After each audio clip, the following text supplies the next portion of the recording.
Class 10th के सभी विद्यार्थियों, आज मैं आपको त्रैमासिक परीक्षा जो आपकी एमपी बोर्ड में होने जा रही है उसके लिए 18 सितंबर के लिए दो प्रश्न पत्र सोल्व कराऊंगा।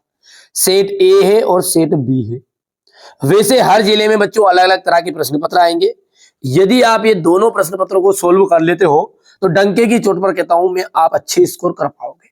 लेकिन शर्त यही है बच्चों कि 18 जो सितंबर है उस पर पेपर देने से जाने से पहले आपको ये दो पेपर अच्छे से सोल्व कर लेना है। और चैनल पर जो भी चीज आपको बताई जाए एक्टिव रहिएगा और ध्यान से समझिएगा। चलिए तो शुरुआत करते हैं और बड़े ही धैर्य से और शांति से हम सारी चीजों को समझेंगे। देखिए, उद्धव ने गोपियों को क्या संदेश दिया?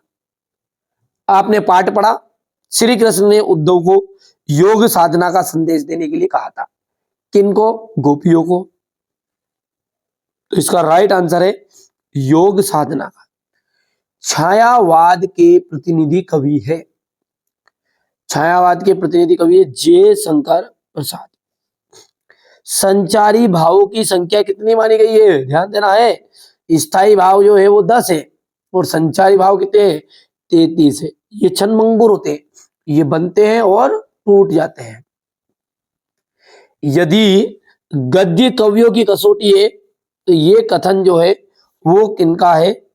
ठीक है, तो ये कथन आपका आचार्य जी का है, आचार्य रामचंद्र शुक्ल का है। नेताजी का चश्मा पाठ की विधा है, एकांकी है, नाटक है, निबंध है, व्यंग है, कैसा है? कहानी है। तो कहानी एकदम राइट रहेगा। मन्नू भंडारी के किस व्यवहार से तंग आकर प्रिंसिपल ने उनके पिता को बुलवाया?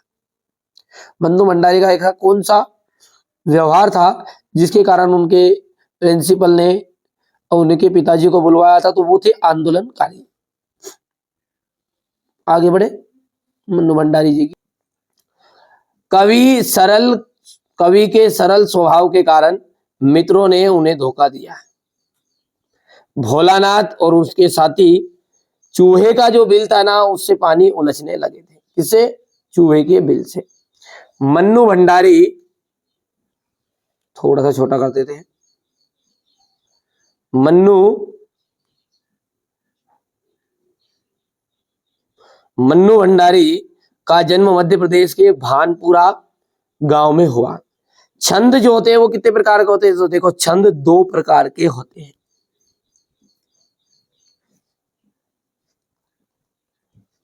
सुर की भक्ति, देखिए सूरदास की जो भक्ति है वो साक्ष्य भाव की है और तुलसीदास की जो है वो दास भाव की।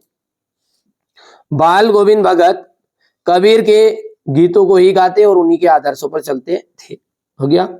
अब अगर आपका सही जोड़ी, देखिए कामायानी जो है बच्चों एक महाकाव्य है, ध्यान देना है, कामायानी एक महाकाव्य है।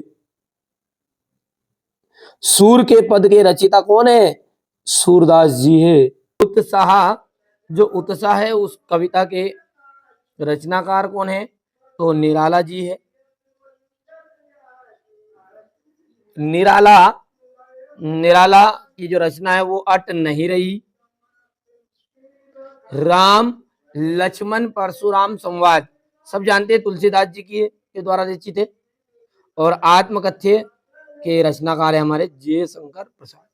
ये देखिए त्रैमासिक से मतलब नहीं, ये चीजें बेटा वार्षिक में भी आपके लिए बहुत ही कामगार साबित होगी, क्योंकि ये जो है ना पूछता है ना, जो पाठ और उनके कवि और लेखक, इनको तो आप जरूर याद करिएगा, है ना। इसमें से 2 नंबर का आपका वार्षिक परीक्षा में भी आएगा। आगे बढ़ते हैं।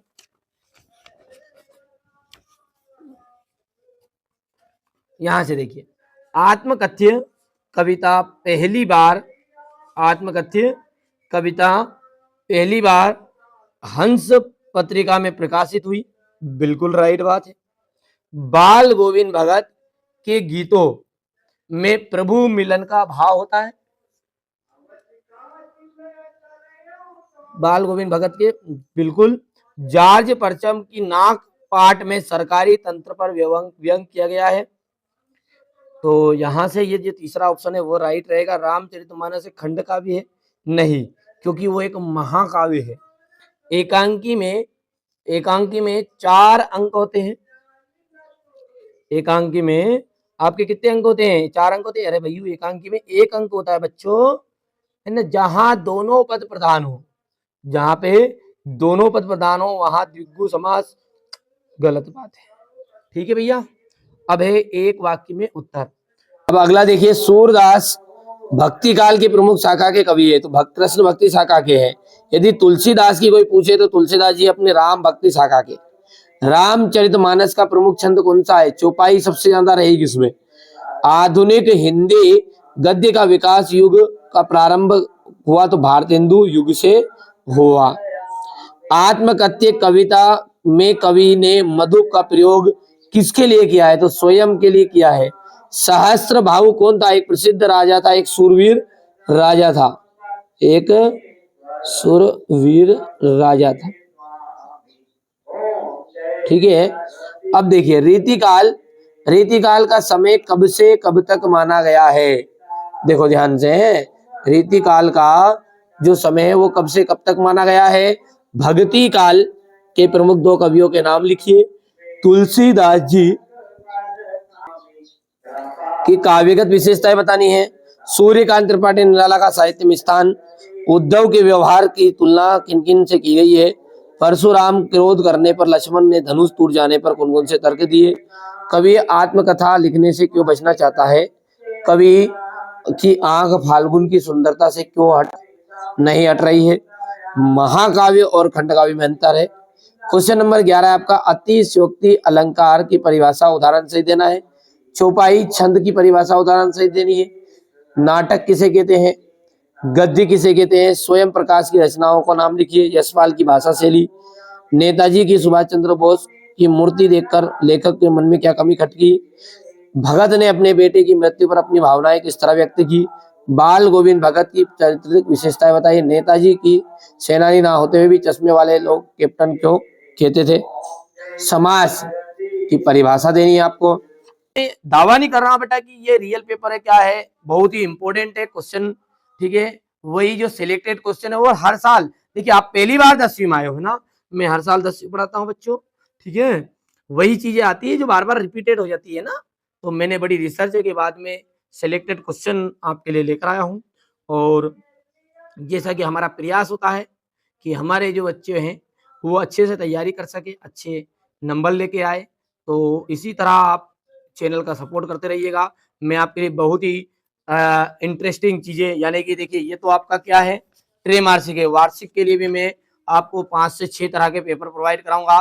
कोई रियल पेपर नहीं होंगे बेटा, है ना, वो सारे के सारे बहुत ही मोस्ट अधिकांश जो 60% होता है ना पेपर का, वो 60% जो भाग होता है ना बच्चों, वो हमेशा रिपीटेड क्वेश्चन का सही बनता है।